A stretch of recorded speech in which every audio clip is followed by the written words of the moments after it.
Katherine McCord is an advocate for neurodiversity, inclusion, and innovation in the workplace. In this episode, she brings a wealth of knowledge and experience and gives actionable advice on diversity and inclusion, entrepreneurship, and empowerment.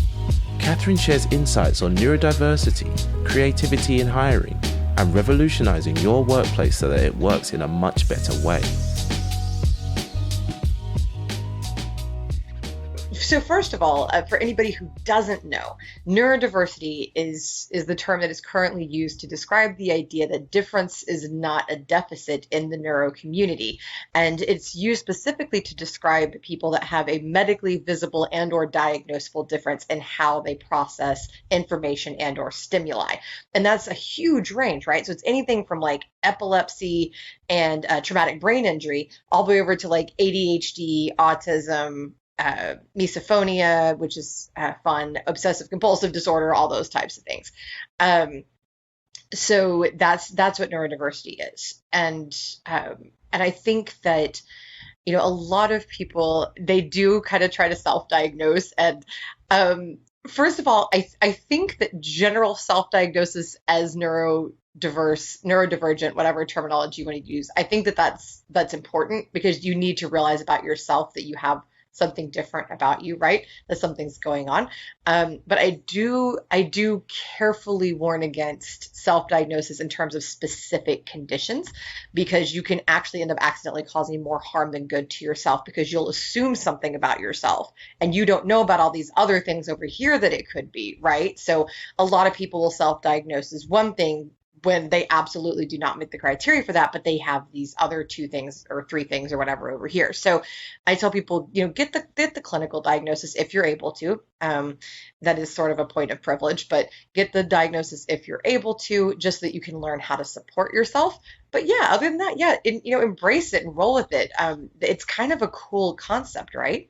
It is, that there's just these humans out there that just have these different fascinating brains that work on a whole new level in a whole new way. And now there's all kinds of science happening behind it, which is super fun.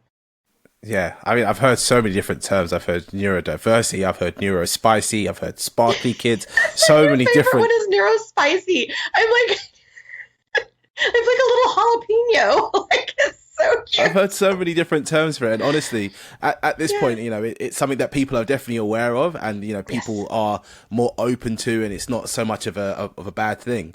But right. I'm wondering for you, what was your experience of neurodiversity? How did it come into your life? How did you become aware of these things? And did you get a diagnosis? All these things. That's a good question. So I was for best anybody can tell, born neurodiverse in several ways, and then I developed several others. So from a very young age, my parents realized something's a little different with this one, right? They came in and I was extremely meticulous about how things had to be. I would freak out if they weren't that way. That was my obsessive compulsive disorder kicking in. And there were a few other things as well that developed as I aged. And my parents, I will say, this is the most beautiful response that anybody can have. They knocked it out of the park with this. And to me, this is the greatest source of privilege I ever had in my life, is that my parents' response to this was, okay, no big deal. We're just going to help her learn to work with whatever this is. I was never treated like something was wrong. There was never a big deal made about it. It was just, hey, this is just how you function. These are some things you can do to take care of yourself. And we discovered some things together and away we went with it, right? There was never you have this condition and oh no, poor Catherine or anything. Nope. Just this is it. No big deal. And they really did a great job helping me learn myself. So I was born with some of it. I developed bipolar 1 and misophonia, which is basically that certain sounds make me malfunction, is a very fun and kind of general way to put it. Then there's a few others as well, including my seizure disorder, which is not epilepsy, but it's kind of adjacent to that. So I have multiple neurodiversities. So that's kind of how it came into my life. I have one side of my family that is just rampant with neurodiversity. The other side, there's definitely a little bit, but it's a little bit more localized, a little bit more consistent. But honestly, I got into the work because I just saw a breakdown in how things were being done, and that OCD part of me needed to fix it. I get a little obsessed with fixing things. So so that's where that came in, is seeing what was happening to the other humans and how we were not working effectively with other humans, and we were not doing things in a way that made sense or treated people very well. So I decided that I wanted to fix it. And yes, I do have formal diagnoses. By the way, you did ask about that. Yes, I do have formal diagnoses. Yeah, I think there's a lot of people out there that are undiagnosed and people that are Yes, diagnosed, right? But yes, one thing that they can't seem to get their head around is, conventional ways of thinking, conventional ways of living. So, it can go as far as, being a hoarder and all that kind of stuff, or it can be more in the yes, kind of middle where a normal job drives you insane, right? A lot of yes, which that was entrepreneurs, a me. lot of So bored so easily. Yeah. Well, a lot of entrepreneurs, a lot of creatives, a lot of people that are just working outside the system. It's like, I just couldn't do it. I had to find a different way.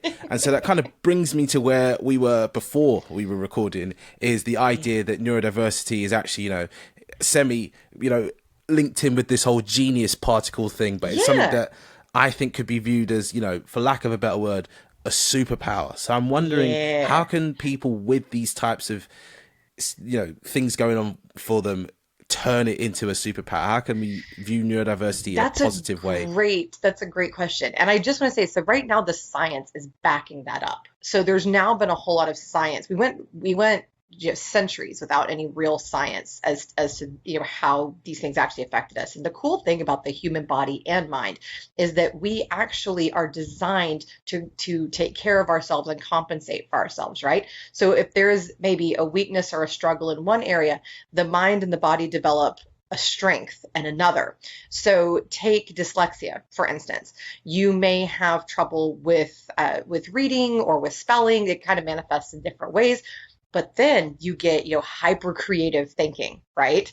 And different types of innovative, inclinations. And it's absolutely fascinating. Richard Branson has done a lot of talking about that, the owner of the Virgin. Yeah, you're smiling at the owner of the Virgin Enterprise. And then you have, every inventor in history, if it's either confirmed or they've looked back and gone, oh, well, in all likelihood, this is what was going on, and all of these people were neurodiverse. And so there's just something about that. Hewlett Packard has done studies on this. Johns Hopkins has done some wonderful work. Harvard's done some work. The National Library of Medicine in the US has a lot of studies published, all saying that there are benefits that come with these. So yes, there can be disability. Not always, but sometimes there is. And there are three different types of disability: legal, right, which is however your country defines it; medical, which is the medical society, and which can also, by the way, vary based on where you live; and then there's social, which is the hard part. That's when other people are telling you what you can and cannot do, or they're creating a situation that makes it more difficult for you, and that's where we hit a lot of the struggle. But it's actually amazing. And then you have another really cool one, is that, like, with autism, it's actually linked to the same genes that made us evolve from primates. And so what they're realizing now is, wait a minute, maybe the reason we're seeing this uptick in autism is that that's where we're supposed to be going. Like maybe that's the direction that we're headed as a species. And so there's just theories on that. Like, we don't 100% know, but it's very fascinating. There's a lot of science behind the fact that this is a benefit. And I will say from my personal experience that I love all of my neurodiversity. I do. The only one that I would say is just an outright annoyance is the misophonia. Because I don't know there can be an uptick to sounds annoying you, but like my OCD really does help me, because it helps me to be able to organize for work, right, and to stay focused, even in my hypomania states, which I have through the bipolar, which are a superpower in and of themselves. I work like a freaking freight train. Like, when I get manic, I am going 90 to nothing. Nothing can stop me. I'm hyper creative. And I had a former employer who thought it was super cool and actually did a study and figured out that I could do the work that it would take 2.6 other people 8 hours to do in only 6 hours. And so, like, just crazy productivity in this little span of time, right? Um, and there's all these different benefits. There's 3D modeling, and thinking can be a benefit. There's all different ones. Extreme empathy. Um, But they're absolutely superpowers. But the key to answer your question and how to turn them into that is actually learning to understand yourself and learning what these things really mean. So yes, this part over here can be frustrating. Yes, sometimes my mania is frustrating because I can't sleep, and you can have some destructive behaviors when you're manic if you're not careful and you don't learn to manage it. And then there's always the downside. When what goes up must come down. So then you have the depressive cycle, right? So there's disability and or frustration with these different things. The obsessive compulsive disorder can be really annoying. Like I have to eat everything in twos. I don't know. Like I like 2 bites of this and two, I have to, be very meticulous about it. That's just how my brain works. And so that's just part of it, right? But if you learn to pay attention to it and you learn to understand what's going on in your mind and with your body, you can learn how to use that in a way that's advantageous. And I think too, learning to self-advocate is important, and to tell people what you need so that that social disability goes away. Because a lot of times we allow social disability in our lives because we've been told that it's not okay to tell people that we need accommodation, but it is. It's perfectly normal. Like to me, it's no different than like if somebody tells you, hi, my name is Catherine, but I want to be called Kat. Well, okay, cool. We'll just call you Kat. Like no big deal, right? It's the same kind of thing. Just this is what I need. Or if you go over to your friend's house and they're like, hey, I know I'm coming over today, and you're having this big party. Would you mind making sure that there's, water there for me to drink or something, iced water or something like that? How simple, right? Just these little things that we need to feel comfortable asking for. And so it's just self-advocation, it's self-knowledge, and really learning to truly understand yourself, what every little reaction means. And then it's just kind of fun from there, honestly. It's just experimentation and seeing what you can figure out to do with yourself. Once you've got to know yourself, then, maybe you can integrate yourself into the workplace, right? Maybe you can go, Right. okay, I don't think I'm cut out to be an entrepreneur. I'm no Richard Branson. I'm no Elon Musk. I have none of these traits or drives or, daddy's big wallet to back me. I'm going to have to enter the working world. That. So I'm wondering, once we get into the workplace, let's say we've got past the interview somehow, we've pretended to be a normal person. Now we've got the job. How can we as a manager make sure our workplace is inclusive for people with the varying degrees of neurodiversity? Don't pretend to be normal. It won't serve you well. Just don't do it. Just be you. Now, obviously, I always tell people like, especially if I'm manic or something, I have to kind of rein it in a little bit, right? Because that can be a little extra for people. So just gotta kind of rein it in just a titch. But you want to show people who you really are when you interview so that you make sure you actually do have an alignment. Otherwise, that's how you get terminated a few months later, right? Because then they're like, whoa, this isn't what I signed up to get. Wait, what's going on here?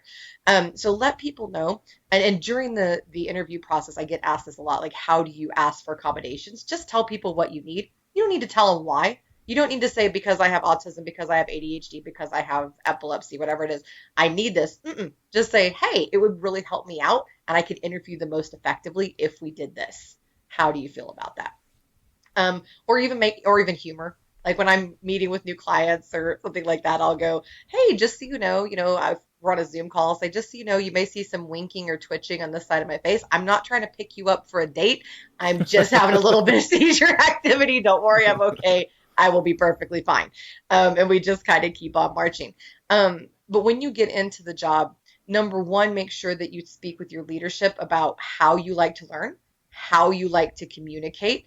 And this also should be a discussion before you actually start. By the way, is this going to work for you? Because if this is what I need to be able to function at my highest level. So this is how I like to communicate. This is how I like to learn. And by the way, here are my equipment preferences, anything like that. Just let them know straight up. These are the things like, look, I want to do my best for you. That's my goal here. So here you go. Here's the things that I need to make that happen.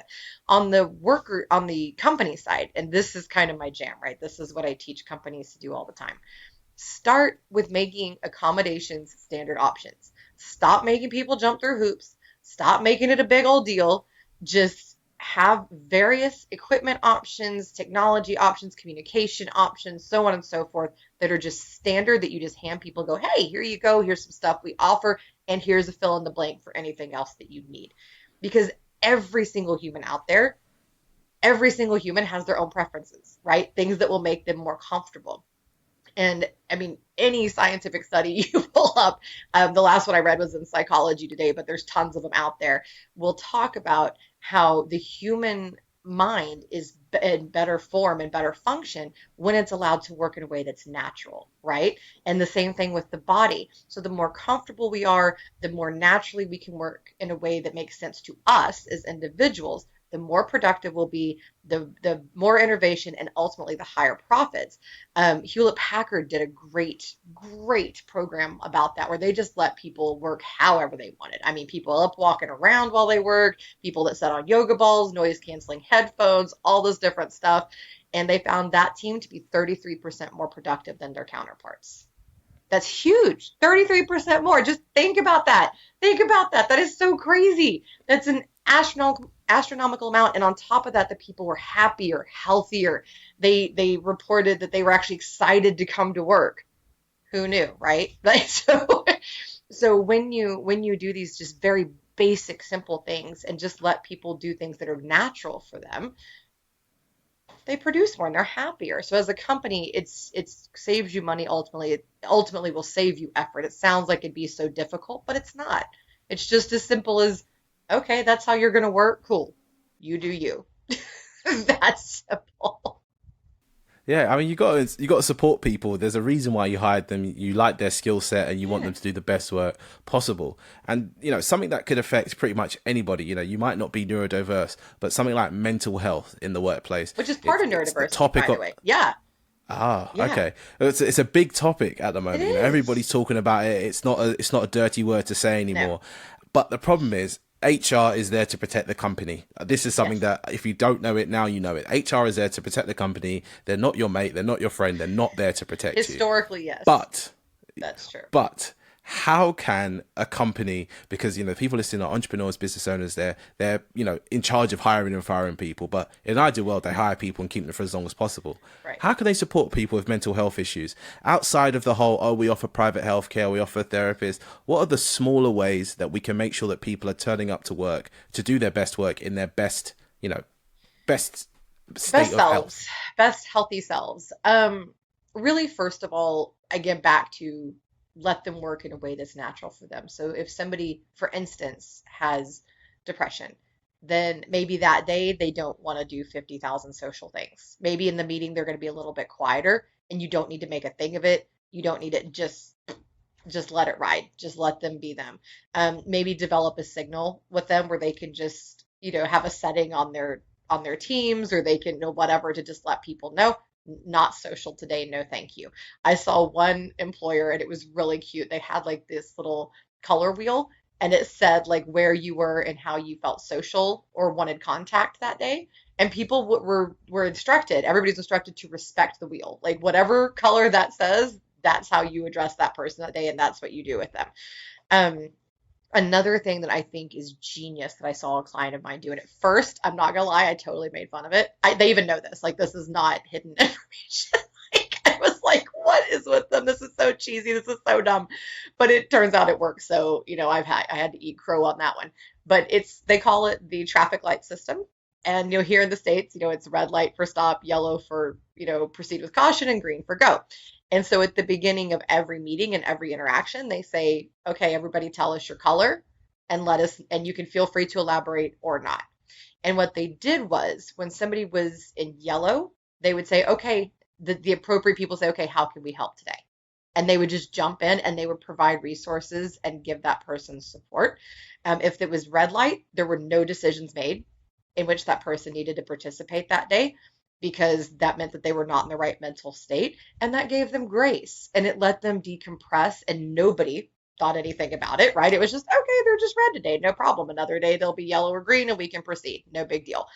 And so everybody just kind of worked in the system. Psychological safety is huge for this, because you need to be able to communicate with your team and trust them and put that out there. So a big part of building that is vulnerability. And that's hard. And trust me, I know I am an introvert to the core. I don't want to be telling people my business. I don't want people to know me. I am just off in a little corner over by myself, right? Happy as a little clam. Um, so I know how hard that is, but being vulnerable with your team and letting them see that it's okay to talk about these things is important. That's an important part of leadership is putting yourself out there and letting them see that they can be human with you. And it doesn't mean you have to tell them every aspect of every part of your life. Absolutely not. But just disclosing to them and letting them feel that. So giving people ways that are built in to ask for help in ways that are not stressful, ways to communicate their needs for that day. Um, and then I think another big one too is, and I know this is going to sound a little odd, but just steering into it. If somebody is, that they have these different struggles, maybe certain types of projects aren't the best for them. So shift them to work, set them up for success, right? Set them up for the right type of situation, for the right type of success. That's going to be conducive. Maybe create a partner situation so that the two partners can work in harmony together. But those are kind of my tips for really truly supporting people on a deep level is partnerships, psychological safety, and putting systems in place that let people communicate where they are in a way that's not distracting and in a way that's not going to add to their problem. Yeah. I mean, so we've spoken now about kind of getting into the workplace, or handling your neurodiversity just for yourself, and then getting into the workplace, having all the things you need, how that manager should treat you, and if they don't treat you this way, then you can kind of educate them a bit if they're open to it, or if you are just a manager, this is how you should do it. Now I'm wondering, for the individual, the person with neurodiversity, how can they manage these things? How can they regulate these things? Because you said to yourself, or you said to me, sorry, just now, that you have times where you're manic and you have to rein it in, or else it's too much for some people. So I'm wondering, what are some key things people can do to manage their neurodiversity, or to make themselves arguably more palatable for other people, because it's something that you have to do. You can't just throw the excuse out there, oh sorry, got the neurodiversity, I'm neurospicy today. You can't do that. You have to kind of work on yourself as well. You do have to work. It's a balance, right? Like I tell people, you should get to be your authentic self and embrace who you are without being extra, right? There's a line, and where the line is for me is when you become destructive in some form or fashion. That's the line. Everything on this side of destruction, acceptable. You be you. Let your freak flag fly. Let your freak flag fly. I love it. All about it. 100%. Over here, when it's destructive or harmful, did I just invent destructive? That's what I was trying to say. Destructive and or harmful. I invented a new word, destructful. That's where we stop, right? That's the line. And so the ways that you can learn to take care of yourself, number one, is learn to map yourself. That's the first thing that I was taught by a psychologist and also by a scientist who happens to be my grandfather, and other people in my life as well that were very influential. Why can't I see seizure activity? That's what's about to happen. This is actually a great example. Here we go. So as soon as my mind starts doing that, starts losing its words, and what's happening inside my brain is it's starting to click over into like almost sleep mode. So I start to lose my words. And so what all the neurons are firing. Yeah, all the neurons are going, wait, we're too excited, we're overstimulated. So I have to stop and kind of breathe, roll up my sleeves, let cool off my temperature a little bit. That actually does make a difference. But feeling those things, I know what's coming next. So it's part of mapping myself, right? So map yourself. Pay very close attention and document the things that happen in sequence. So I feel this, then this happens, then this happens, then this happens. And that's where you can learn to pivot things. And a lot of this is for yourself, not even for other humans, right? A lot of this is stuff I need to do to take care of me. Like if I just let my my mania fly, first of all, I'd have no money because I'd spend all of it, right?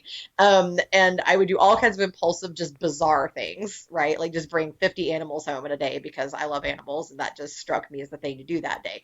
And so you have to learn to map yourself so that you can understand. Also research and understand what is chemically happening, because I'll give you a little tip that I learned years ago is that when I can tell my brain, "Nuh-uh, I know what you're really doing, and this isn't real. What's really happening is this, and I don't need this right now. I don't need this to happen. I can fix this problem that you're experiencing this way over here." And I find healthy ways to redirect that. And so being able to, actually stop and process what's happening, like, okay, here I am in this cycle of this, and this means that, right now I'm having way too much dopamine released, or I'm having too much serotonin or whatever it is released, and that's causing this. No, thank you to that, you know, and then just kind of going on. So mapping yourself is very big. Putting tools in place to help yourself stay organized, like using calendars, Apple Watches, things like that to help you stay organized. A friend of mine who, uh, how does she say it? She says she has extra hyper ADHD. That's her terminology. She she likes to use three different organizational tools to make sure that she stays on time and stays punctual and gets things done. And that's been wonderfully helpful. So developing tools, and then sensory processing is also very important. So in the neurodiverse and mental health communities, a lot of times you're having overstimulation, you're having too much of something released, and that's not very helpful. So you might be able to see some of my stuff behind me, but your listeners can't. So I have a squishy red bead ball that I can that's great for sensory processing. I have a teddy bear that has different textures on her that I use, and I do grounding exercises to refocus my mind, to decompress myself, whatever it is that I need to do in that particular moment. I actually have my little toys to do that. I was giving a speech on neurodiversity recently, and a girl it was on Zoom, and this girl just broke into a huge smile. She goes, "Stop!" And then she holds up a handful of toys. And none of her coworkers knew that she did this, and they were all so tickled. And then they all had questions about her toys. Um, but it is a very effective tool, and you have to kind of experiment with what works for you. When I've actually done some TikToks about my toys and how I use them. Plus it's fun, you get to be an adult and play with toys, right? I know one lady that uses Legos. Like, she's a huge Lego freak, and she'll sit there and build Legos and feel them and mess with them when she gets overstimulated or needs to focus. So using those tools and having the grounding exercises are very important. But ultimately, know thyself. That is unbelievably crucial in self-management, and put systems in place and have accountability buddies. Maybe somebody else who's neurodiverse, maybe somebody who's more neurotypical. Often somebody with different neurodiversities is an excellent partner for yourself, somebody who has complementary neurodiversities and can kind of relate. That can be a very good tool. Somebody can go, "Hey, I'm observing this," and you just accept that information and just go, "Okay, good to know." And just kind of keep on trucking with it. What are some of the neurodiversities that match up? You know, how can we get a full set? You know, A full a winning hand if you want. collect them all. There's so many different ones, but just a few examples. So my husband is on the autism spectrum. I have OCD. We've noticed that those two things complement each other very, very well. The bipolar is very difficult in terms of that, but the OCD and the autism complement each other very well. Dyslexia and bipolar can complement each other very well.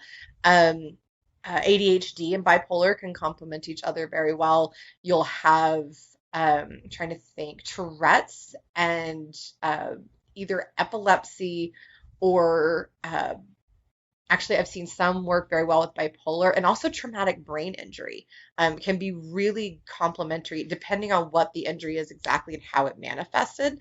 In terms of the neurodiversity, it can be very helpful for people both with autism and people who have memory problems, and also depression as well. So those are some of the kind of complementary, collect them all neurodiversity. I love it. I mean, we've spoken about ideal situations here, right? As in, you're coming into a job. These people are open to these situations. These people are open to hiring you. That line at the bottom of the application where they said, "Oh, we want diverse and whatever type of It's people," and actually they true. don't actually. Yeah, and they don't end up just hiring, a young white male. That person is that type of company, that type of situation is completely ideal.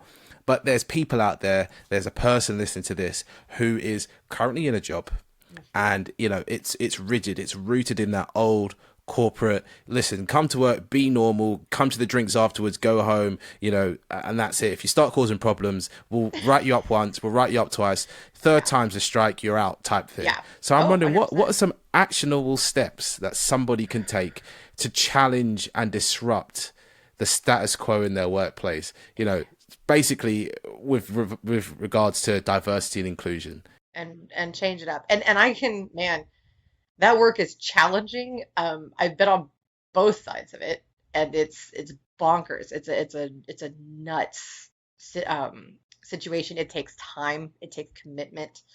So I want to give a lot of grace and a lot of honor to the people out there who do that, because it's a lot.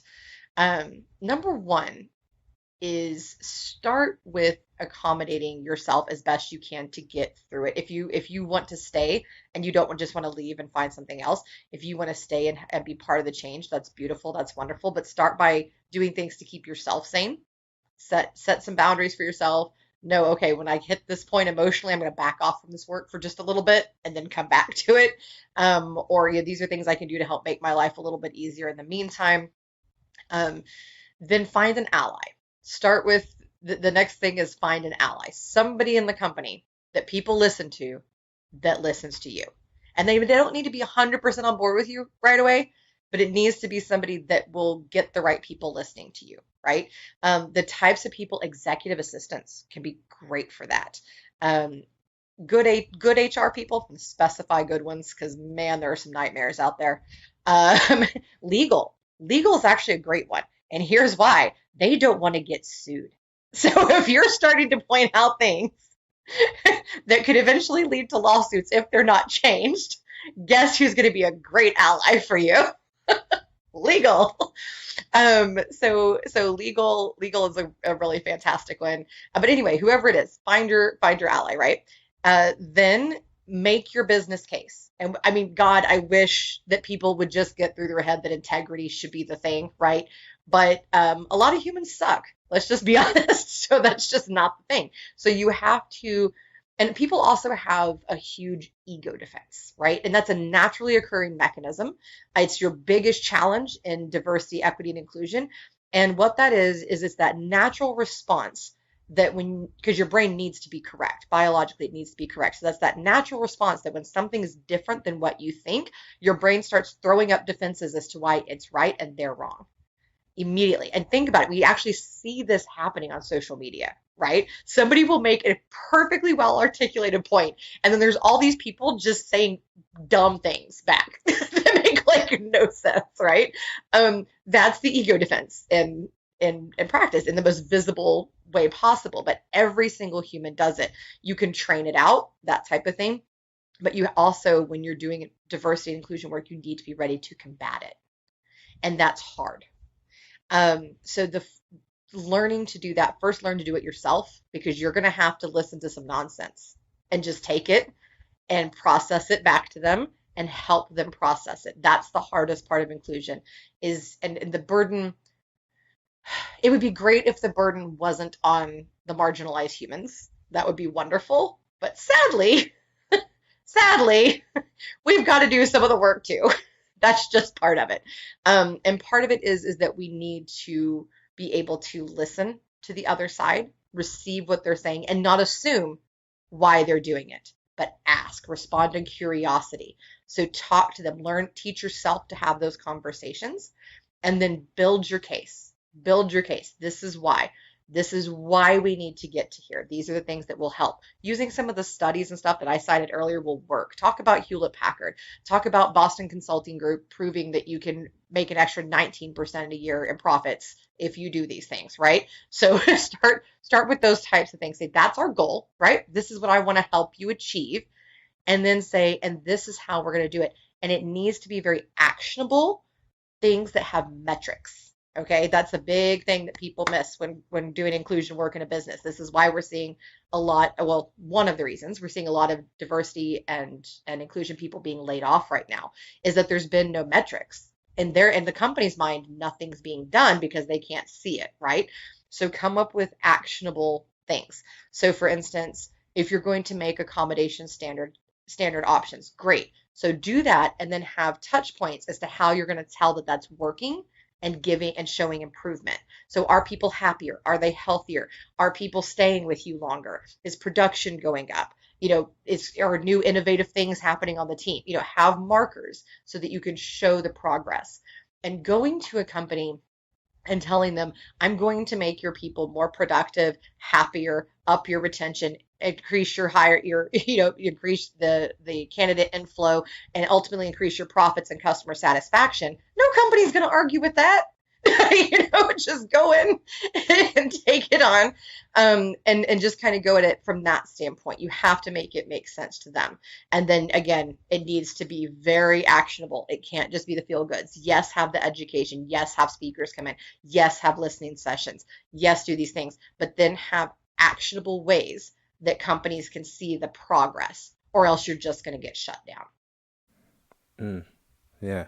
I mean, there's a lot of this performative diversity and inclusion where people, like I said, put that lovely line at the bottom of the application and they sift through it all and they go, oh, can't say that name.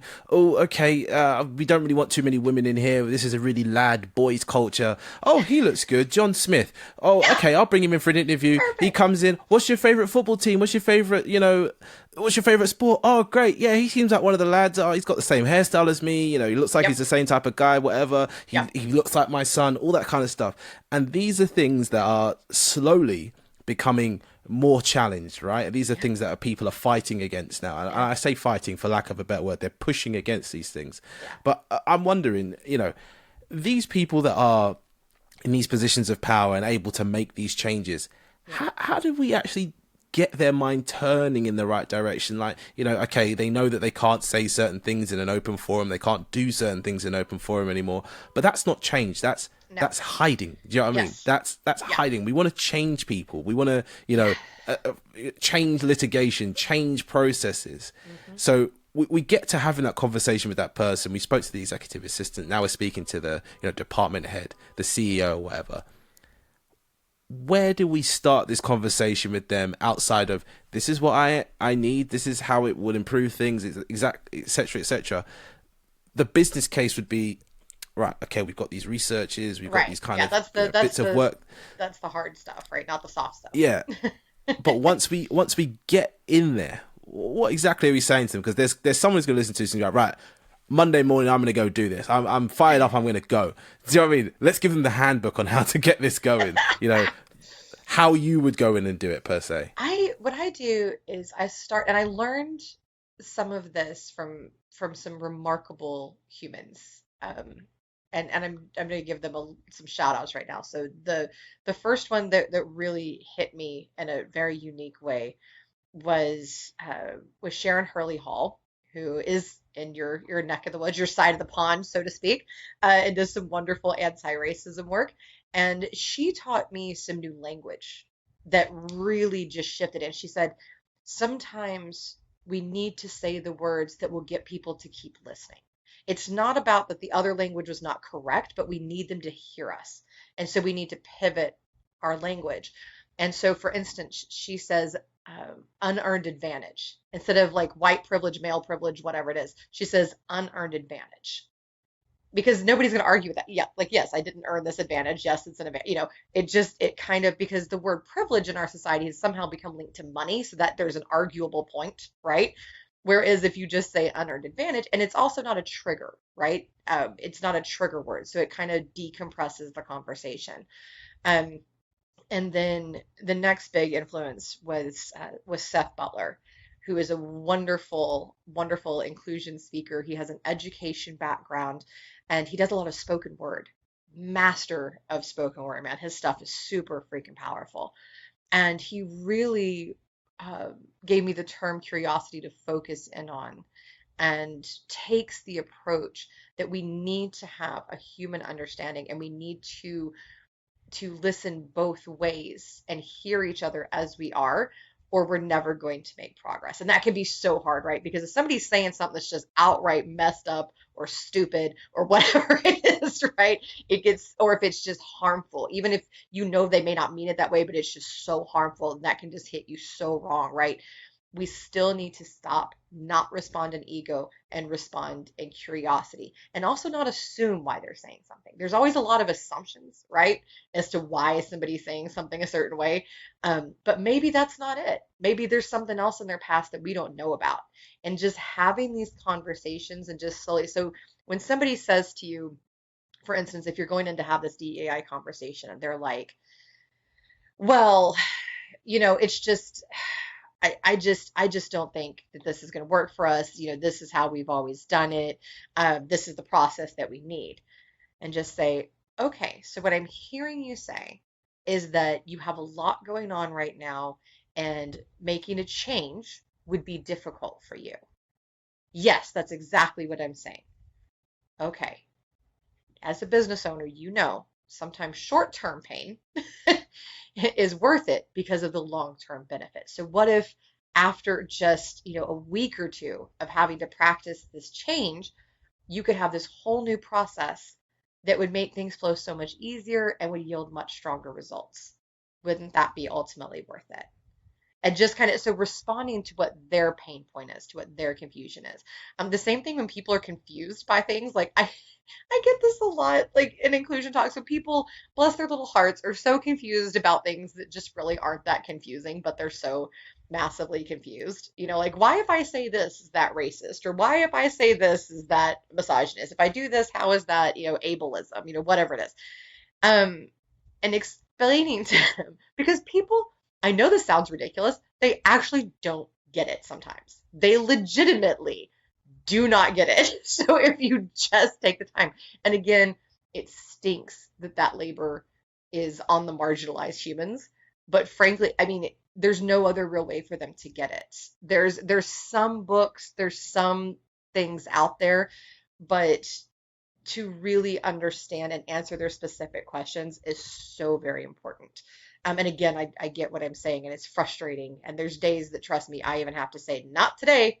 Here's an appointment. Here's the link to my calendar. Book a call. I will talk to you about it another day. Today's not it. But we do need to respond in curiosity. So curiosity and meeting them where they are and responding to their actual pain points is a big part of it. But it's a tough one. It is. This is such tough work, because there's so, like, every fiber of my being so often just wants to go, just get it. It's not that hard. Like, just stop being a jerk, or stop being whatever. Just stop being self-centered. Just stop it. Just get it. It's not difficult. There is that side of you, but you can't do that to actually get progress. It doesn't work. Telling people that they're jerks may be true. It may be accurate, but ultimately it doesn't work. It doesn't. That's not how people are motivated to change. So you have to go in, as painful as it is. Trust me, I know. As painful as it is, go in there with a consultant and a curiosity attitude. It works. I've seen it work. It works. And thank you to Seth and to Sharon for those lessons. Oh, and Celia Daniels. She's the other one, because, man, I don't know how anybody, because she is a trans woman, and I don't know how anybody can smile at someone who's spewing hate to them, but she literally will sit there and smile at them until they cut it out. And that's amazing. Gosh. Yeah. Shout out to those three people. Yeah. I'm so glad you brought up this thing, anti-racism, because that is something that I only became aware of in maybe February, March time. Someone came to me at an event that I was at, and it was all the DEI whole thing where people are like, yeah, we need to do this, we need to do that. And this little lady, her name's Kit, shout out to her, she came up to me and she said, yeah, I work in anti-racism. I'm like, wait, hang on, wait, what is that? Do you know what I mean? That is such a, Wait, a hold on. cutting term that, yeah, it breaks through the noise. You go, anti-racism. Okay, so we're accepting that racism exists and we're anti that. Okay, cool. Yes. And she spoke me through the process, and, that is a far bigger conversation than we're going to have here. But then you spoke about, you know, unfair advantages, and I read a book by some authors that names escape me now, but the unfair advantage thing is always viewed as a negative thing. But one thing that book tries to teach you is find out what your unfair advantage is, and it's kind of looping us back to the beginning Yes. of the conversation of having your neurodiversity as a superpower. And so, something that I would advise the listener to do is, like you said, sit down, get to know yourself, get to know what works best for you, what doesn't work for you, and embrace that unfair advantage, like you with your manic times, where you can Yeah. do the work of 2.5 people in less time. It's like, for me, when I'm in the mood to focus, I'm laser focused, I'm doing what I'm doing. But if I'm not focused, I have to just embrace that, otherwise nothing's going to get done. Yeah. And for me, what I want to know is, we as people tend to be always trying to protect ourselves and live with our best interests at heart. And that's the same with the managers. They have big egos. That's how they get up there. They're driving the ship forward, and it takes a lot to put your neck out there. But I'm wondering, how can we bring empathy into ourselves and into other people in the workplace? Not that soppy kind of fake empathy of, oh, they're there, it'll be all right. I'm talking about the real empathy Yeah. that actually works and allows people Yeah. to do their work. I like that. The one that actually works. That one. That's the Yeah. productive empathy. That's what we want. Productive empathy. Um, that's a great question, actually. And to me, it starts with both sides of what you just discussed. So, on the one side, figure out where you have your privilege, your strength, all that from two perspectives. Number one, because then you can feel some power, right? And then number two, so you can see the second part, which is where may I be the oppressor, not the oppressed? Because in every human, right, there's so much intersectionality and there's so much diversity in this world that it's very common that somebody who is marginalized in these groups will then be the one causing the problem over here, right? So stopping and realizing, or even just seeing that, hey, I have privilege here. This is an area where I can help from a privilege standpoint. And that's kind of what it's about, is number one, creating that empathy, like you said, the productive empathy of, okay, so I have a marginalized experience and a privileged experience. They have a marginalized and a privileged experience. Like, for instance, looking at you and I, right? So you might say, I am marginalized because I'm a non-white male, right? And so, and I might say, or a black male, or however you choose to say it.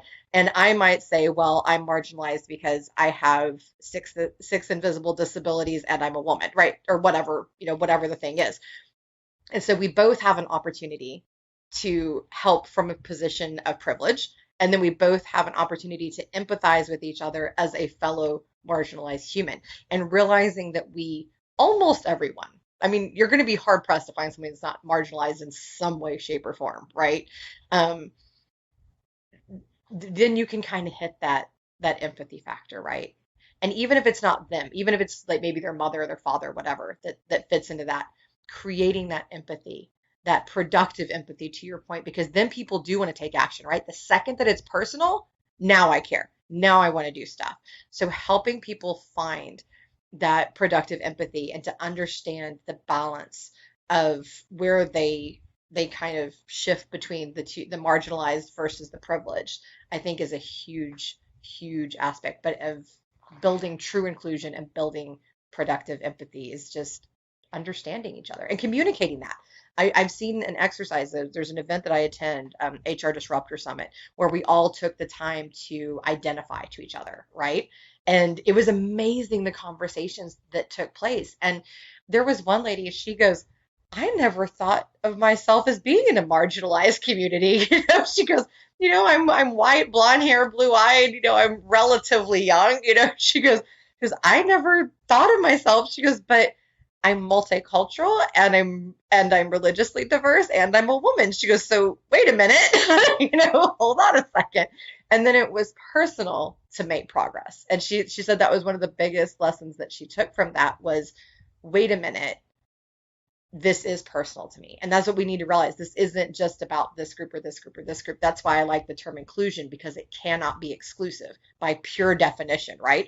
The definition is to include, to welcome in. So the idea is that we are all taken care of ultimately, hopefully. And what I'm picking up on that is we need to actually, once we've identified ourselves, it's actually not clinging to that identity that we've got there, because it can actually do us harm. When we enter a room, you know, there might be men, women, they, them, trans people, whatever. We might look for ourselves in that room and go, oh, I'm going to go chat to those people. Right. And realistically, the only way that you can grow as a person is to speak to other people, hear their viewpoints, Yes. challenge their viewpoints. And, you know, obviously don't speak about the forbidden topics, I would say, which is politics and religion off the bat. But definitely the only way to grow is by meeting other people. And I think that's something nowadays a lot of people aren't getting. A lot of people are stuck in echo chambers. You know, they follow so people true. with the same mindset. Yep. They look at the same content, and, you know, they come up with ideas and realizations that aren't a view of the real world, which is unfortunate. But I feel like, you know, the more work you do on yourself, the more you realize you actually need to come across people that might grate you a bit,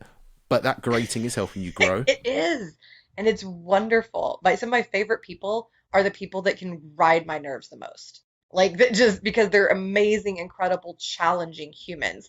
And I always tell people I'm like my pit bull. So my pit bull, my doggy, he will run up to a new creature. No, it doesn't matter what it is, and run up to it, smell it all over, flip it over, like lick it. He licks it, he smells it, he pokes it, you know, just whatever he can do. And I kind of do the same thing. I love to meet new humans, and I'm like, I want to know everything. Tell me everything. Tell me everything. Because I think it's so cool. But that's just how my brain is wired. That's part of my neurodiversity. That's part of my little quirk, right? Most humans, to your point, kind of gravitate towards likeness. But instead of doing that, you make a point to, as I like to call it, expand my we. Because what we're attached to is our we, right? Those that are part of our group, right? Well, the more that you expand your we and bring people in and find that connection, the more you then start to understand and start to have real empathy, and the more that you start to truly breed inclusion and understand that there's always something, right? There's always something. So this person over here who lives on the other side of the world, who has completely different views from you and all of this, there's always a we. If you stop and find it, there's always a we, and there's always a way to connect. And I had I had a good friend of mine say to me recently, she said, well, what about the ones who are just bad? They're just not good. I said, well, then you know what? That's what we're fighting against. Ultimately, that's what we're fighting against. So they can stay over there. But all the rest of us over here, and so to me, the only, to me just personally, the only acceptable division of we and they is that, and I mean just from the standpoint of like us versus them, right? Is for the people who want to oppress, that's actually what they want to do, they can stay over there. The rest of us are the us and the we over here fighting against that nonsense. And soon that minority can become a majority, because that was another thing that this anti-racism person actually flipped my mind on. It's like, yeah, in this country or the West world, you know, we are an ethnic minority, but technically on the global front, we're a majority. There's a billion Indian people. There's a billion Chinese people. There's hundreds of millions of these types of people. You know, it's an odd dance to do once you know, flip the script and change things. But yeah, I mean, Kat, we are very deep into a conversation that could go on for hours and hours. You know, this is the kind of conversation where, you know, someone could ask a new question that sends us both on a spiral to talk for the next 2-3 hours, and you know, we suddenly end up with an audiobook instead of a podcast. So something I want to ask you is something I ask every single one of my guests, and it's a question that, you know, always prompts a different answer because it's personal to you. So what I would like to know is, what is it about what you do that brings you the most joy?